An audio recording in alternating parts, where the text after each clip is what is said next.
Yes, I know. Before we even start this video, I know the title may convey that I've already made up my mind on which mob should win this year's mob vote, which I kinda have, but that's not what this video is about at all. With the mob vote less than a week away, this video is to look at the 3 proposed mobs that Mojang has shown us, see what they are said to bring, and what they might bring to Minecraft with their implementation into the game in 1.20, regardless of any biases. I know this is a short intro, but we gotta get to this content right away. Without further ado, on to the first mob shown off by Mojang.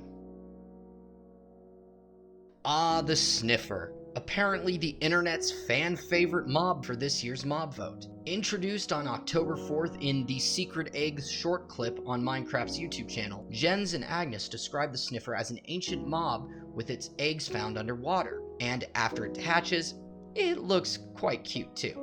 It was confirmed on Minecraft's website that the Sniffer eggs are found in underwater ruins, which are relics of the ancient Minecraft world. In these ocean ruins, we find the eggs in chests, which could potentially lead us to finding variants of Sniffers based on the ocean type the ruin was in, because we see in the game right now, there are sandstone ruins, stone ruins, granite ruins. It would not be that far off to think maybe there's different Sniffer variants found in these different ruins. It's a possibility. In addition to be found underwater, when hatched on land, it sniffs the ground out for ancient seeds. This could possibly lead into ancient crops, which we would then be able to plant and use to breed them or make new food for us. This could coincide with an agriculture update alongside the already planned archaeology update.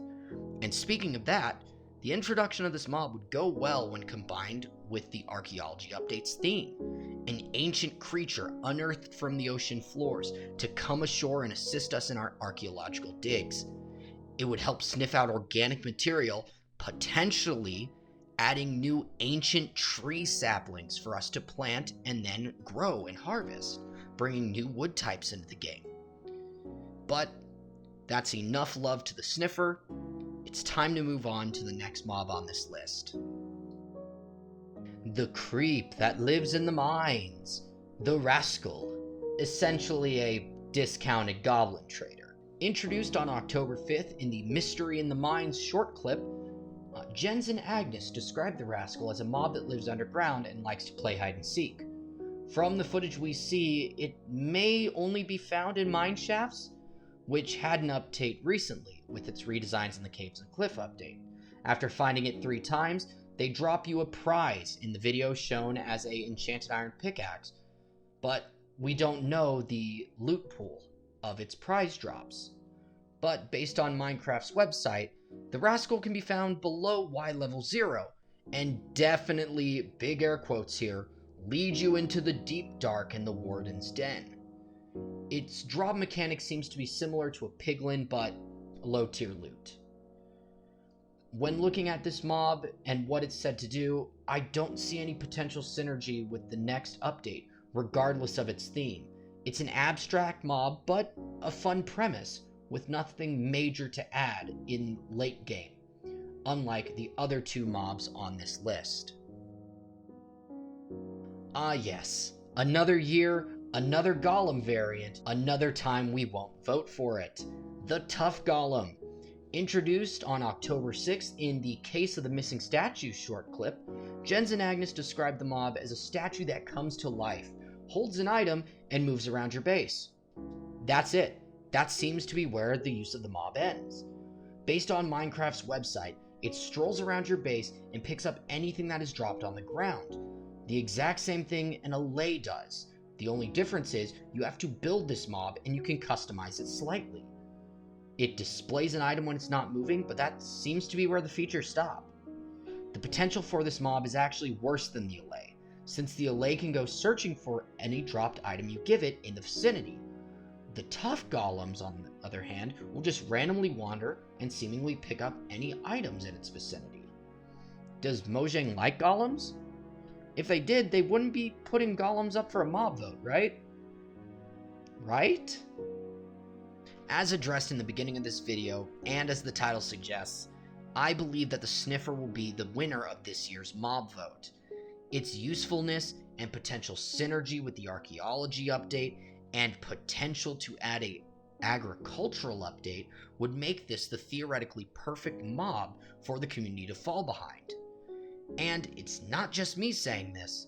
The comment sections of each of these short clips and on Twitter, you can see a wide range of comments saying that the Sniffer has their vote. Why?